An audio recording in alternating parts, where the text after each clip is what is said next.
तो बुद्ध पूर्णिमा की कहानी एक राजकुमार सिद्धार्थ की कहानी है, जो सिद्धार्थ से बुद्ध तक पहुंचा। तो क्या हम उसको केवल एक राजकुमार के रूप में देखें? क्या ये राजकुमार हमारे आप के अंदर नहीं? हर एक जीवात्मा के अंदर क्या राजकुमार सिद्धार्थ नहीं? कैसे इसको आज हम अलग अलग कहानी के रूप में देखते हैं और समझने की कोशिश करते हैं। एक राजकुमार सिद्धार्थ वो था जिसे हम सब जानते हैं।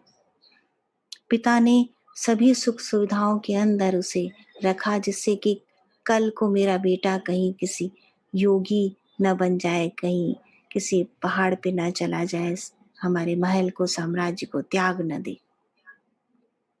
तो अनेकों नेक सुख सुविधाओं के बीच, मोह के बीच उसे बांध के रखा और वो भूल गया, अपने सत्य को भूल गया, अपने स्व को भूल गया और उन्हीं सुख सुविधाओं को सत्य मानकर उन्हीं के बीच आमोद प्रमोद में लिप्त रहा। तब एक दिन आया, वह बाहर निकला, घूमने गया और उसने कुछ ऐसे दृश्यों को देखा जिसने उसके हृदय पर आघात किया। बाहर के संघर्ष ने, बाहर की पीड़ा ने सिद्धार्थ के अंदर एक संघर्ष को जन्म दे दिया और सब कुछ त्याग कर वह निकल गया उस सत्य की खोज में, जिससे उसे स्वयं का वास्ता हो सकता था। अनेक कठिनाइयों का सामना करते हुए, दुखों को झेलते हुए, लेकिन वह थका नहीं, वह रुका नहीं। और तब एक दिन एक पीपल के पेड़ के नीचे सिद्धार्थ गौतम बुद्ध में परिणित हो गया। ज्ञान का प्रकाश उसके अंदर समा गया और उस प्रकाश ने धीरे धीरे संपूर्ण विश्व को अपनी जकड़ में ले लिया। सर्वत्र एक आभा आ गई, एक कांति। इसी आभा को, इसी कांति को हम बुद्ध पूर्णिमा के प्रकाश में देखते हैं कि कैसे पूर्णिमा का सुंदर चांद अंधकार को दूर करता है और जीव जगत और को उसके परमात्मा का आभास कराता है। अंधेरा होने के बाद बाहर जाइएगा और देखिएगा उस सुंदर चांद की सुंदर आभा को। यही आभा हमें एक दिन दिखाई देती है, कैसे उस हर एक उस जीवात्मा के अंदर। एक और प्रसिद्ध कहानी है tenth man, the tenth man, 10वां व्यक्ति। वेदों उपनिषदों में हम अक्सर इस कहानी का जिक्र करते हैं कि कैसे 10 शिक्षार्थी, विद्यार्थी निकले अपने गुरुकुल से बाहर। तो गुरु ने कहा कि एक दूसरे का साथ न छोड़ना, मैं मिलूंगा तुम्हें उस स्थान पर, तुम चलो, पर ध्यान रखना कि कहीं तुम में से किसी का हाथ न छूट जाए, साथ न छूट जाए। गुरु के आदेश का पालन करते हुए विद्यार्थी आगे जाते हैं, एक नदी को पार करते हैं और नदी के पार उतरकर उन्हें एक आभास होता है कि क्यों न एक बार स्वयं को गिन लिया जाए, कि क्यों न एक बार गुरु की आज्ञा को दोहरा लिया जाए। जब गिनते हैं तो पाते हैं कि हम तो 10 निकले थे, लेकिन अब हम 9 हैं। संघर्ष में फंस जाते हैं, अज्ञान का आवरण उन्हें ढक लेता है, सफरिंग, विक्षेप पैदा होता है, भ्रम। और तब वहां आता है एक लर्नेड व्यक्ति, अ वाइज मैन, और उन्हें कहता है you are the 10th man. जैसे ही उन्हें यह मालूम पड़ता है कि मैं ही वह 10वां व्यक्ति हूं, हर एक व्यक्ति को, उन 10 के 10 को यह पता चलता है कि मैं ही वह 10वां व्यक्ति हूं, तो सफरिंग समाप्त हो जाती है वहां। वे अपने को जान जाते हैं कि हम जितने निकले थे घर से आज भी उतने ही हैं। हमने जैसी शुरुआत की थी आज भी हम वही हैं। अपने ही सत्य से, अपने ही स्वामित्व से उनका वास्ता होता है। अब तीसरी कहानी देखिए अपने अंदर।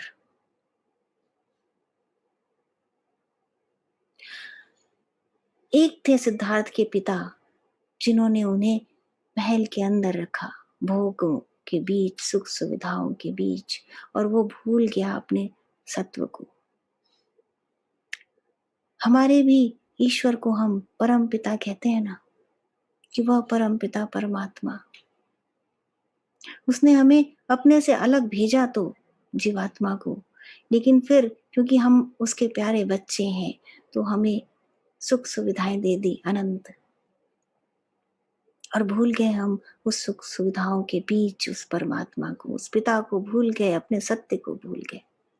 तो उसी को सत्य मानकर, जो आमोद प्रमोद था, उसी को सत्य मानकर अपने से वास्ता छोड़ दिया हमने,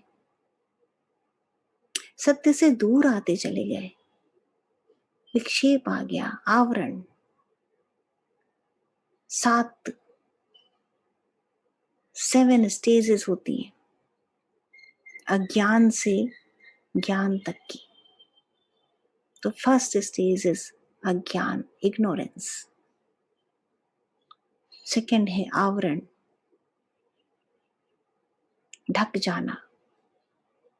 और थर्ड है भ्रम, विक्षेप, सफरिंग।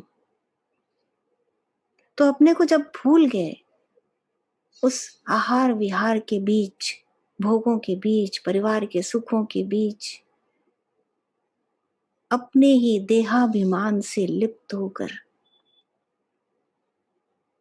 मैं क्या हूं, अपने आप से पूछिए, हु एम आई। तो एक नाम मिलेगा, एक शारीरिक बोध मिलेगा, एक परिवार मिलेगा, आपने जो विद्या या धन अर्जित किया उसका रूप मिलेगा। ये उस मैं का डेफिनेशन है। तो इसे क्या कहते हैं? इसे आवरण कहते हैं। वो छोटा सा जीवात्म का अंश इस बड़े से शरीर और धन दौलत के बीच छिप गया, आवरण, सावरण के अंदर कैद हो गया। तो अब उसे कैसे छुड़ाएं?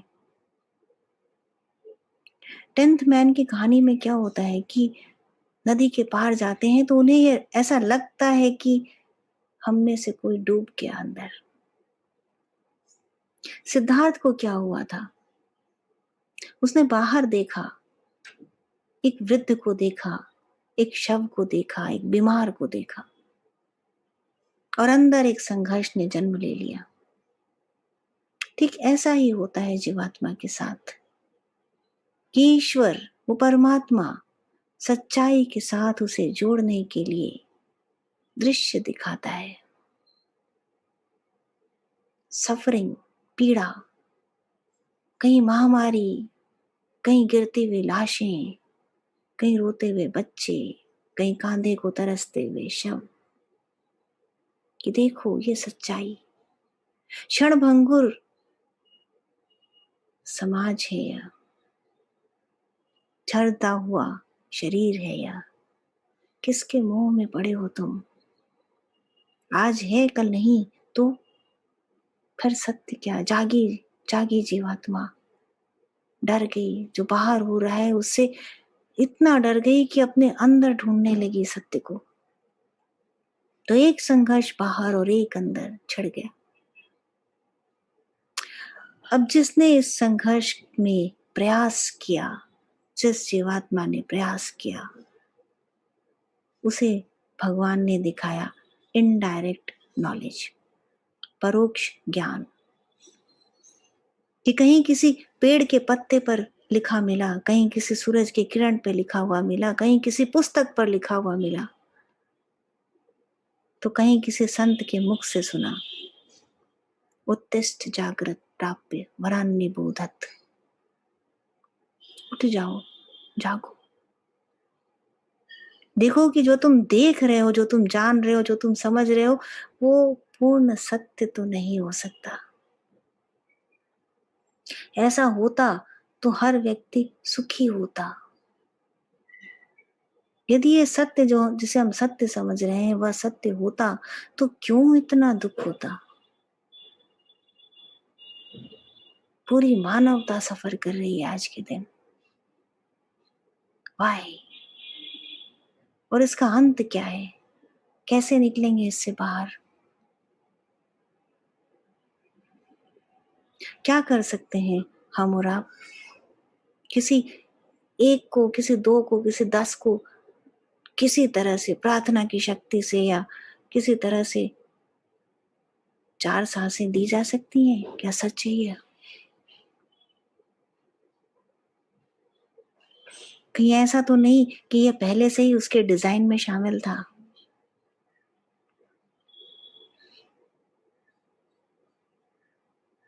किसी को यदि ऑक्सीजन सिलेंडर पहुंचा दिया तो क्या निश्चित है वो बच जाएगा? क्या वेंटिलेटर पे लोगों की डेथ नहीं होती? आपने रेखी से किसी को यदि जीवन दान दे दिया तो क्या सचमुच रेखी से जीवन दान मिला? आपके विश्वास पे एक कठोर आघात कर रही हूं। पूर्णिमा के दिन ज्ञान के प्रकाश को अंदर उतरने दीजिए। जब बच्चा होता है छोटा तो माँ क्या कहती है कि तुम कर सकते हो, अपने अंदर विश्वास लाओ, तुम इन सीढ़ियों को चढ़ सकते हो। और वो चढ़ता है, चढ़ लेता है। पर एक दिन जब वो बड़ा होता है तो वो जानता है कि उसके लिमिटेशंस हैं। दो सच हैं और पूरी तरह सच। एक ये कि अहम ब्रह्मास्मि, मैं ही ब्रह्म हूं। और दूसरा सच यह कि बूंद जब तक सागर में मिल नहीं जाती तब तक वह बूंद होती है। कि जब तक जीवात्मा परमात्मा में समा न जाए तब तक वह जीवात्मा है, with its own limitations. So do not forget about that. अपने अस्तित्व को ना भूलें, उस परमात्मा के ऐश्वर्य को ना भूलें कि आप उसका अंश हैं। ये सत्य है कि आप ही वह सर्वशक्तिमान परमेश्वर है, यह भी सत्य है। लेकिन जब तक वह रियलाइजेशन नहीं होता तब तक you are just a drop.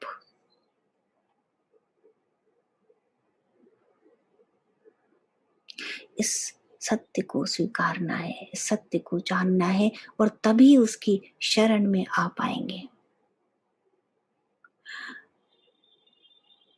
पूर्णिमा के ध्यान की बात करते हैं तो उस चंद्रमा के प्रकाश को देखते हैं ना, कैसे गिरता है और पूरी धरती को चमकदार बना देता है। और उस चंद्रमा का अस्तित्व क्या? पृथ्वी के बाहर एक छोटा सा चंद्रमा। और सोलर सिस्टम को याद करिए, हमारे सोलर सिस्टम का अस्तित्व इस गैलेक्सी में क्या, और कितनी गैलेक्सीज हैं। और अब अपने आप को देखिए, रियलाइज क्या है, हम क्या हैं। बट निराशा के साथ नहीं, क्योंकि यह जो ड्रॉप है यह उसी ओशन का हिस्सा है। जैसे पानी में लहरें आती हैं, उछलती हैं ऊपर की तरफ और हजारों बूंदों में परिवर्तित हो जाती है, तो बूंद की गति क्या है? ऊपर उठती है तो नीचे गिरने के लिए ही। कि वह समुद्र से ऊपर उठी, उछली, तो उसकी गति, उसकी नियति क्या है कि one day it will go down into that ocean. बनना ही है उसे एक दिन उस समुद्र का हिस्सा। वह समुद्र ही बन जाएगी एक दिन। और जिस दिन वो मिली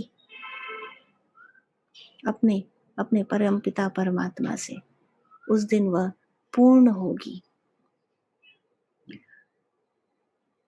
उसमें उस दिन अपूर्णता का जरा भी निशान न होगा।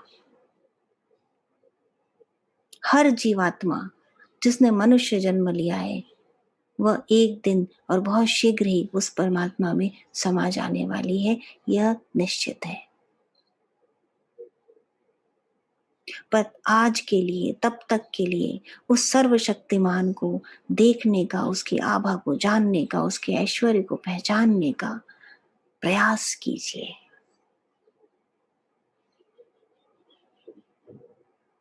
आज का मेडिटेशन मैं आपको गाइड करके नहीं बताऊंगी, एक तरीका बताऊंगी। Do that.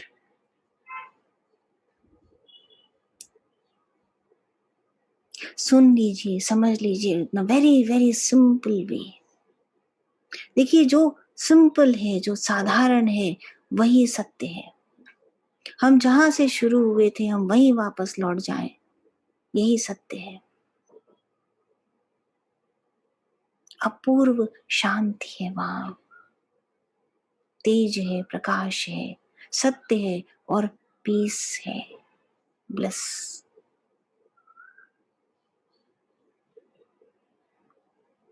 तो करुणा को गिरने दीजिए आज चांद की रोशनी से। एक भाव है जिसे कहते हैं करुणा। इसके अंदर मिला है अनकंडीशनल लव, निस्वार्थ प्रेम, दूसरों के दुख को समझने की शक्ति, सहानुभूति, हृदय की आर्द्रता छिपी है इसके अंदर। चंद्रमा रस का देवता है। आपके अंदर, सूखे हृदय के अंदर तरलता पैदा करता है। संसार की पीड़ा या अपनी पीड़ा को सहन करते करते यदि अंदर कहीं दरारें पड़ गई तो उसको भर देता है। चंद्रमा की उस शक्ति को ग्रहण करिए। करुणा का रस बरसने दीजिए।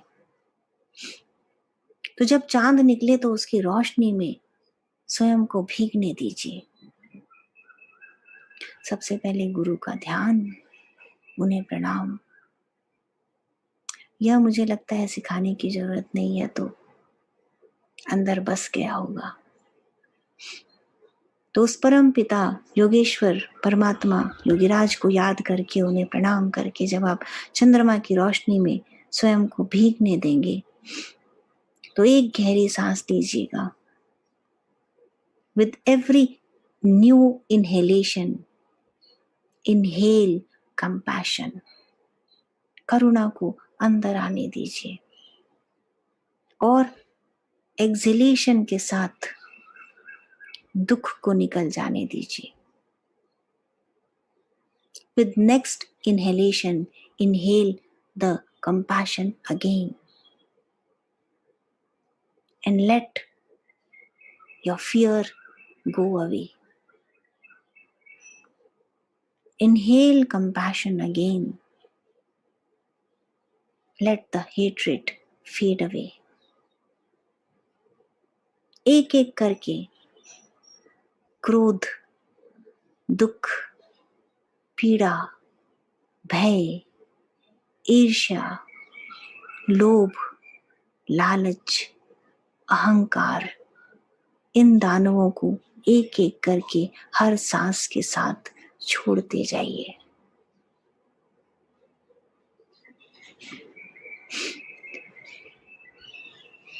हीलर है चंद्रमा, आपको हील कर देगा, ठीक कर देगा,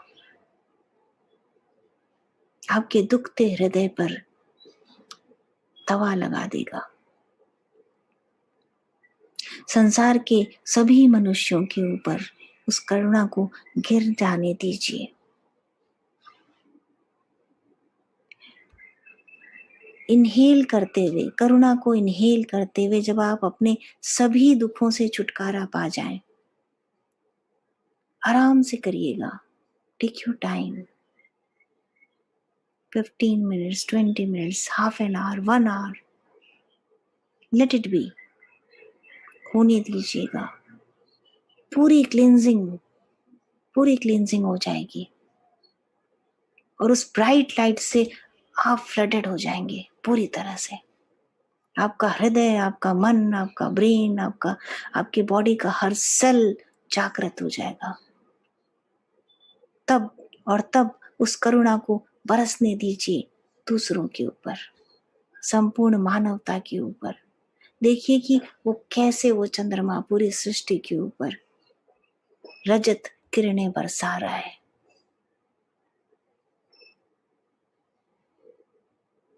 आशा की किरणें, करुणा की किरणें, प्रकाश की किरणें।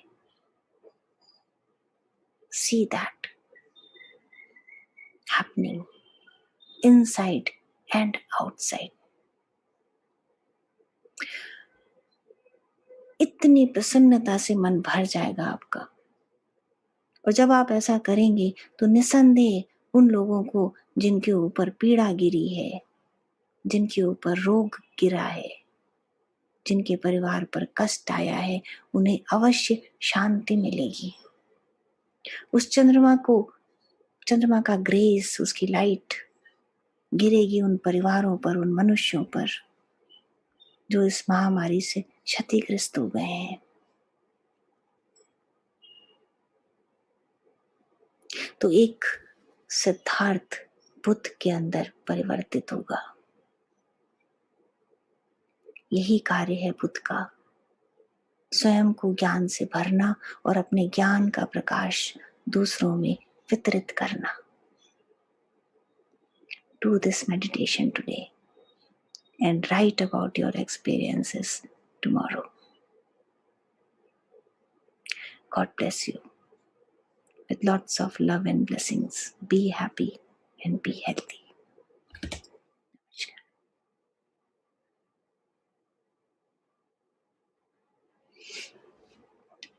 जय गुरुदेव।